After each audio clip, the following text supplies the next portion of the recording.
Today's class will discuss about human anatomy and physiology. Cells. Cells are the structural unit and fundamental unit of our body. Introduction. The basic organizational structure of the human body is the cell, and there are 50 to 100 trillion cells in the human body. This is the diagram of a cell, which contains nucleus, cytoplasm, cell membrane, mitochondria, endoplasmic reticulum. Cell membrane, the outer limit of the cell, that controls the movement of the substance in and out of the cell, and also it contains a hydrophilic head and hydrophobic tail. Cell membrane. This is the structure of the cell membrane, which consists of cholesterol molecules, globular protein, fibrous protein, glycoprotein, hydrophobic fatty acid tail, and hydrophilic head, which is said to be a phosphate head, and there are some cytoplasmic sides of the membrane. Then cell adhesion molecules, which is guiding the cells to move, and also it is showing the movement, white blood cells, how it moves from the adhesion and how it exists through the passage. Cytoplasm consists of water and organelles consists of solids, and cytoplasm is said to be a gel-like structure which is similar to a jello fruit salad, where the jello is the cytosol and the fruits are like orange, grapes, banana may be the organelles.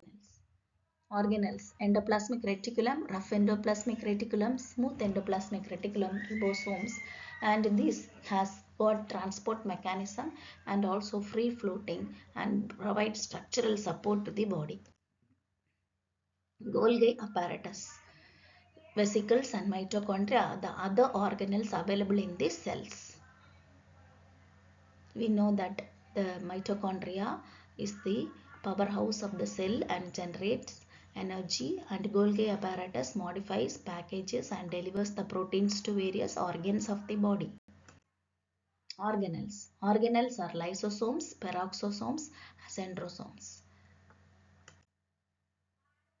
Organelles. Other organelles include cilia and flagella. They represent short and long hair-like projections. Next one is microfilaments and tubules. Inclusions. The thin rods and tubules, and then having temporary nutrients and pigments. Cell nucleus is the control center of the cell. It has got nuclear envelope, nucleolus and chromatin. This is the structure that shows the nuclear pores, chromatin, nucleolus and nuclear envelope. Then movements into and out of the cell. Two types of movements: active transportation, passive transportation. We have in active transportation requires ATP, that is adenosine triphosphate, whereas the passive transport doesn't need energy. This diagram shows a simple diffusion process.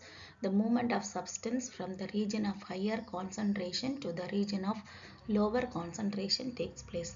Here oxygen, carbon dioxide and lipid soluble substance play a major role.